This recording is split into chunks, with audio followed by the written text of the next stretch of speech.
Greetings. This is Paul the Poke from paulthepoke.com. So, the Shia branch of the religion of peace, that would be the Iranians, decided to launch an attack on Israel, celebrating the end of Ramadan on Israel's Sabbath. Thought they'd catch them off guard. Didn't quite work out that way. Also, this popped up today. Dubai, little cloud seeding experiment went bad. So we're going to talk about that too. This is Ezekiel 38.5. Persia, modern day Iran. And this is kind of after everything has settled, we know what's happened. And this is from Israel Defense Forces. 300 plus launches toward Israel on over the weekend, Saturday into Sunday. Also had spoken with some other folks in the arena. They estimate that to be upwards of close to 700, and their opinion is that about half of what Iran fired didn't take off, fell out of the skies onto their own territory, injured a lot of their own people. We're not seeing that anywhere in the press, but there's some chatter that probably happened. So, the intent was to do more than what they got. So, again, 300 plus launches that we know of, 99% interception rate. As I understand it, seven projectiles got through. And here's the breakdown. Overnight, the IDF, alongside international partners, which we're going to get into as well, executed a defense operation against approximately 300 aerial threats launched from Iran and its proxies. And they're going to break it down. And I thought that was pretty interesting what Iran tried to do. So they had some drones, UAVs, about 170. None of them got to Israel. Had some ballistic missiles, which are more high altitude into the atmosphere, faster. Few of which entered Israeli territory. You can see there is some video of those being intercepted in the atmosphere and what that looked like. 30 cruise missiles. Again, that would be a lower altitude, a little bit slower than quite a bit slower than ballistic missiles, but faster than the drones. So, not a whole lot made it to Israel. Interception rate 99% plus. And let's just stop there. If you were Iran, wouldn't you want to take a little inventory on the success of this launch that you were going to have towards Israel? And I hear what they're saying. They say this is in response to what happened in Damascus when it would appear Israel targeted a general of the Iranian Guard Corps and took him out along with some other leaders. And they say that Iran says this is in response to that. Okay, fine. But you didn't have much of a success rate here. You might want to take a little inventory, and that's pretty remarkable that nothing really got through. You might be on the wrong side of this. I'm just saying. I don't know. Now they're funny because they're ready to to go on the defensive. You're going to get your chance. Now, when and where and what that looks like, we don't know yet. But they say they are capable of handling any counterattack from Israel. Okay, well, we'll see. We'll see. But if you don't think, just think about the statistical probability of all of those incoming projectiles, and only 7 got through. Luck? I don't know. Great defense, clearly great defensive capabilities. But some of the stuff not getting out of the Iranian airspace, falling on their own people. I don't know, divine hand of God? Possible. I know some people will hear that. Now you're being silly, bald guy. Well, maybe. And this was put together, Visegrad out of Eastern Europe, infographic showing where the Islamic regime and its proxies launched drones and missiles towards Israel from Iran, Iraq, and it would appear Yemen as well. I mean, now do you think any other country would put up with that nonsense for 1 second? And if we had, I mean, just imagine being in Texas, Arizona, New Mexico, California. Well, maybe not California. They wouldn't respond this way. Wouldn't appear to. But if somebody fired a whole bunch of stuff, well, let's just use Texas. You think the Texas National Guard would put up with that? You think the citizens of Texas would put up with that? Citizens of the United States put up with that? Ain't no way. No way. And we want Israel to show restraint. Well, nothing happened to Israel. We shouldn't respond. That's the victory, according to President Biden.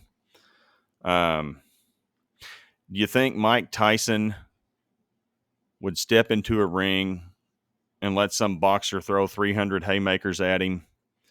Well, you missed, and Tyson would not respond, right? And it doesn't work that way. There will be a response. Israel received air support and assistance from the United States. Emphasis on air support and assistance. So the United States had planes in the air. So did the United Kingdom. I believe Jordan and Saudi Arabia also had aircraft in the air. And France. French jumped on board and got aggressive. How about that? Airspace. Following countries closed their airspace. I mean, think about the cooperation that took place. This has never happened that I can think of, where you had countries willing to assist Israel. Jordan, Egypt, Saudi Arabia.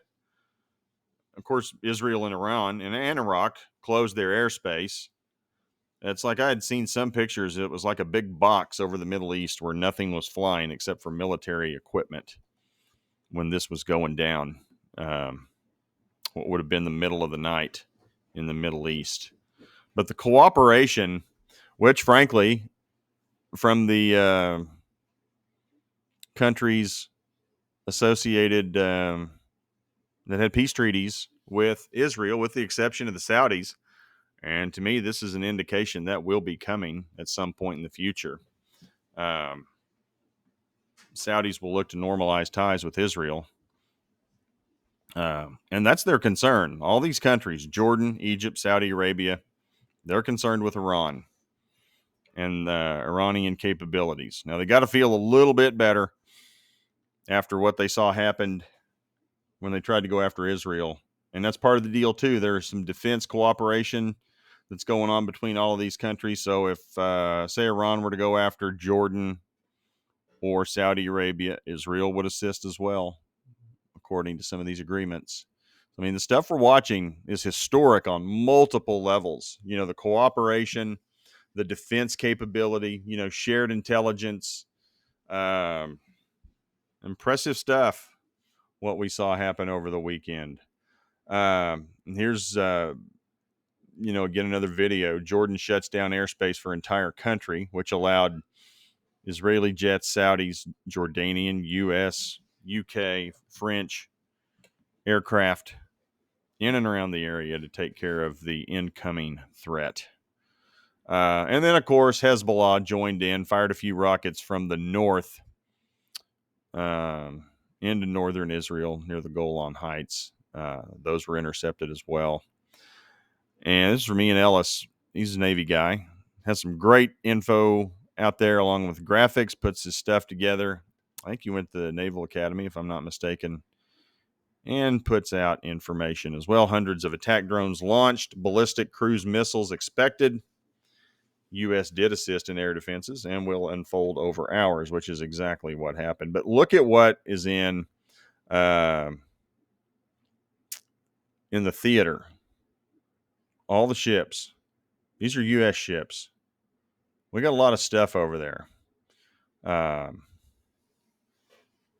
Red Sea, Gulf of Aden, Gulf of Oman, Persian Gulf, Straits of Hormuz, Mediterranean Sea. We've got a lot of hardware in this part of the world.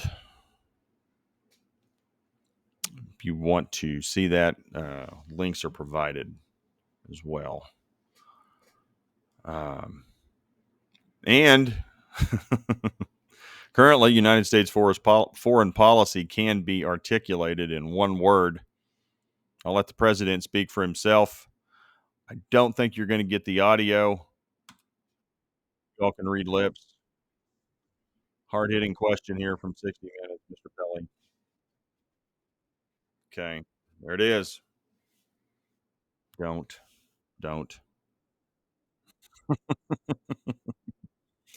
And of course, when he says don't and they do, um, there's 4 don'ts. Holy cow. That's very scary. He says don't, they do. And then he backs it up and says and tells Israel, hey, this is a victory. You shot everything down. Just walk away and let's call it a win. I mean, come on. It just makes us look weaker. I mean, he's just essentially broadcasting, hey, we're not going to do anything to you either. You can try. Maybe we have the same success, maybe not, but we're not going to fire back. If we shoot it down, no big deal. You're just encouraging this behavior. I mean, how about take out some of that capability so that you don't have to shoot stuff out of there in the first place? There's an idea. I don't know. Here's a quote just spoken with Prime Minister Netanyahu to reaffirm America's ironclad commitment to the security of Israel. I told him that Israel demonstrated a remarkable capacity to defend against and defeat, no, didn't defeat, defended, yes, even unprecedented attacks, sending a clear message to its foes they cannot effectively threaten the security of Israel. And that's accurate. That's defense. It is not offensive. What we saw was defense. And they said they are going to go on offense. Here's the statement for those of you who want to read it. Link provided. Statement from President Joe Biden on Iran's attacks against the state of Israel. Okay, not much of a statement. And he did. He met with the G7 leaders. We're going to get into that in just a little bit. National Security spokesman John Kirby says, we don't seek an escalation, we being the United States, but adds that Joe Biden told Prime Minister Netanyahu during their call last night that the U.S. will continue to support Israel in their right to self-defense. And they're hanging on the word defense. They just want to keep it at defense. They really don't want Israel to go on offense. And they're not going to participate. We, the United States, is not going to participate in offense towards Iran, is what's being said out there. This is from some Arab countries in the region. They had some fun with this. This is how they see Iranian capabilities. Those are cucumbers. And as of today, Israel says they are going on offense and they're going to strike back at a time of their choosing. And at this time, Israel is currently conducting psychological operations, talking about all kinds of things they could do. They're going to do something. They have determined that they're going to do something. They don't know what, when, or where, but it's coming. And that's the thing before we get into the next section. Iran's not going away. Whatever's coming, I don't think is going to be much of anything. Now, they may get some stuff. The Iranians might get some stuff messed up pretty good. Nuclear plants, drone factories, munitions plants, maybe some infrastructure goes down. But we know what Ezekiel 38 says, that Iran will join a Russian-led coalition against Israel. And to me, this just demonstrates that we're getting closer. because if Iran was able to handle Israel on their own, they wouldn't need to go to Big Brother in Russia. Hey, we need some help.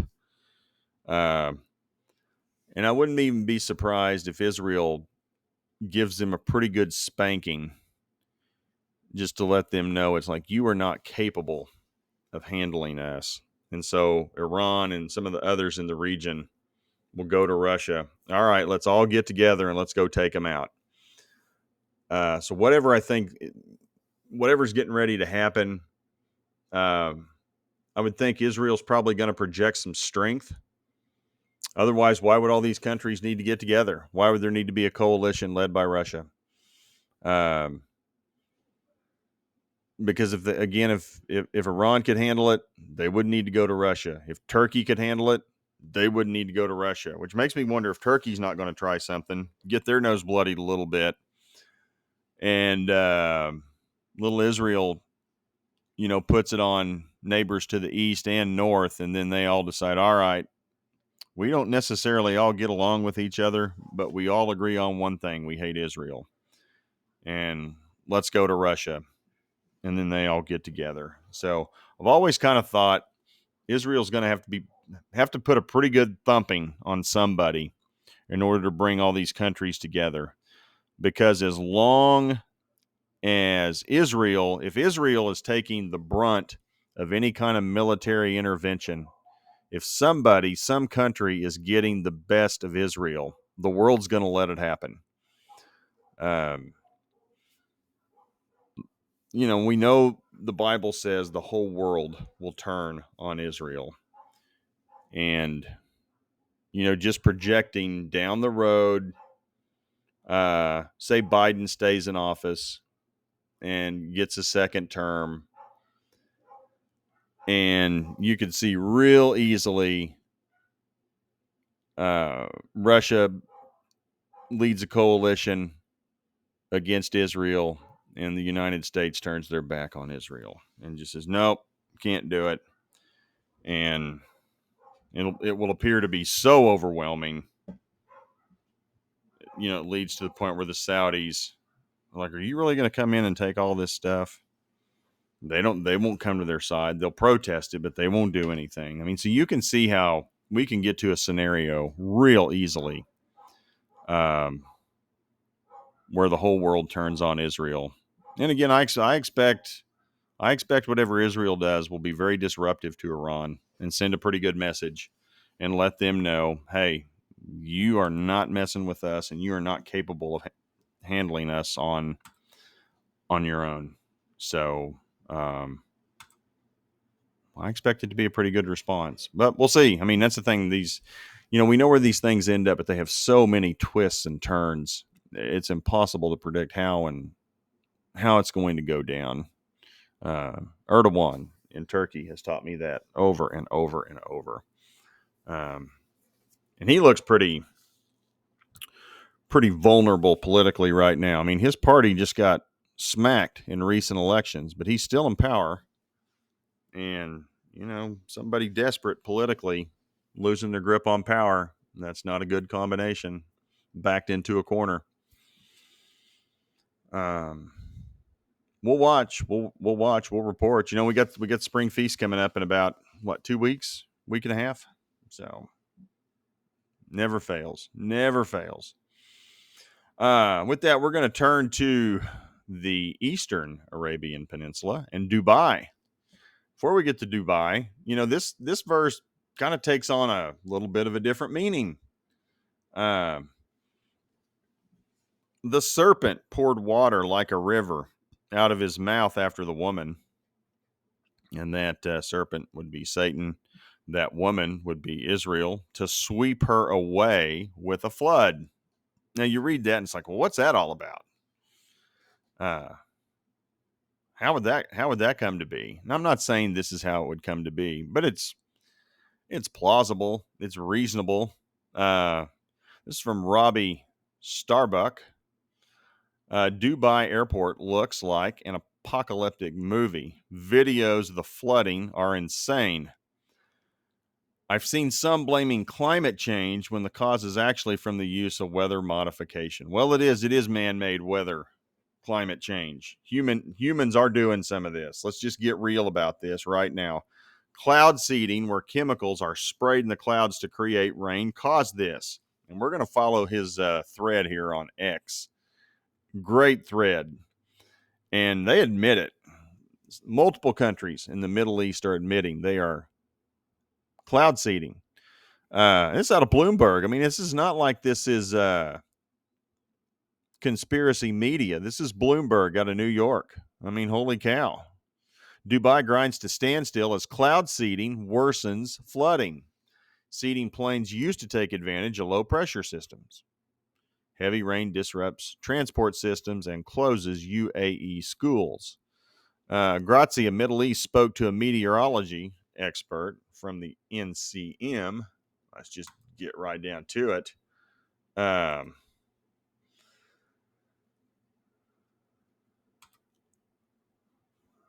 There we go. Who confirmed that cloud seeding operations had been conducted in the last 24 hours. I mean, so they admitted in Dubai they're doing it. Representative also shared details on how many of the trips took place. Whenever there are clouds in the sky, we conduct cloud seeding operations. From yesterday till today, that was today in the afternoon, we carried out 6 trips. Also confirmed, but the representative, we will see a drop in temperatures in the UAE due to the cloud seeding. There's a significant decrease in temperatures today and on Wednesday, around 10 degrees Celsius, so about 25 degrees. Okay. And again, out of Bloomberg. And this is the airport. I mean, look at that. It looks like a little lake. Planes just kind of cruising around in the water. Shut it down. Great little thread here, Robbie Starbuck. Cloud seeding, where chemicals are sprayed in clouds to create rain, caused this. We recently banned this practice in my home state of Tennessee. Anytime you modify the weather, you open yourself up to unintended consequences. Yeah, no doubt. And we're just going to follow this thread down. Oman, Saudi Arabia, and the UAE all admit to cloud seeding to get more rain.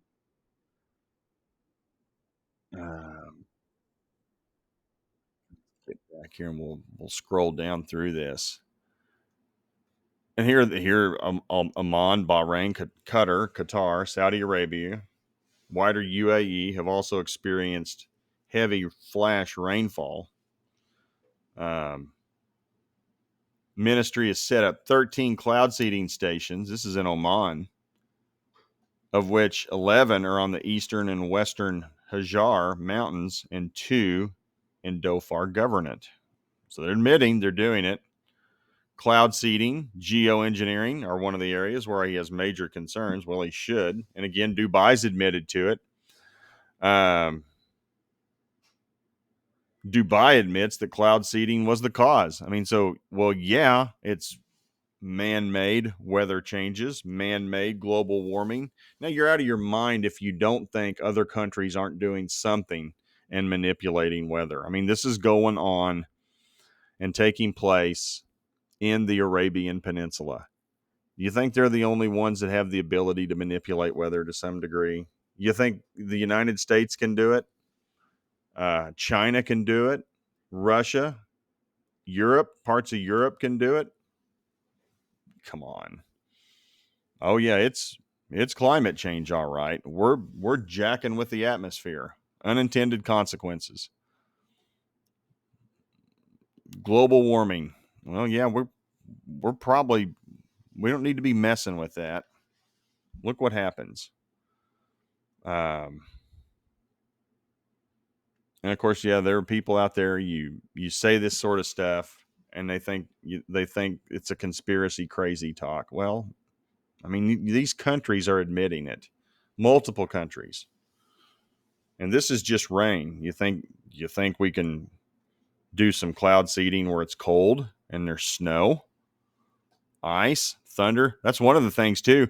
Some of the thunderstorms and the hail in these parts of the world where they get a little aggressive with the cloud seeding. It's over the top.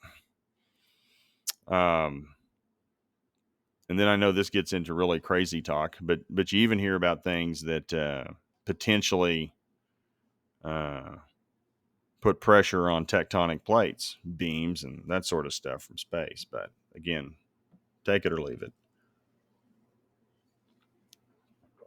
Not the point of this discussion, but open your ears and your mind, get a bigger box. Probably some things that people would tell me I'd think's crazy talk, that truth is going to be stranger than fiction one of these days.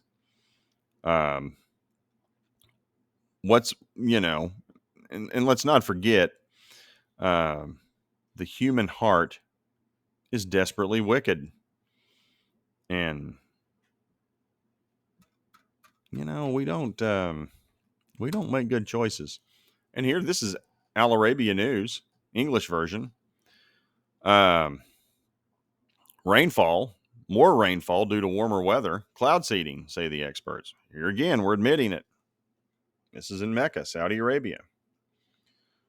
And then they start out with this: as climate change warms the oceans, who's to say that we're not the one causing the climate change? Let's just start there. It is man-made, not from what you all think it may be, but just the unintended consequences of something like cloud seeding. Saudi Arabia and other Gulf countries are said to experience bigger and more frequent rainstorms, experts say. Well, been hit by torrential downpour thunderstorms. Yep, you've just observed what's happened. Killed 16 people, many of them school children. You think they care about that? Oh, maybe we shouldn't do this very often. Nope, let's keep doing it. Even if a few people die, we need the water. Pushing these nice vehicles of theirs through the rain-soaked streets. And this is in Dubai. Now, according to the director of the Climate and Water Program at the Middle East Institute in D.C., Mohammed Mahmoud, the reason is simple. This is a simple problem. Warmer weather leads to warmer oceans. Much of this is linked to climate change. Notice these are just facts as they see it.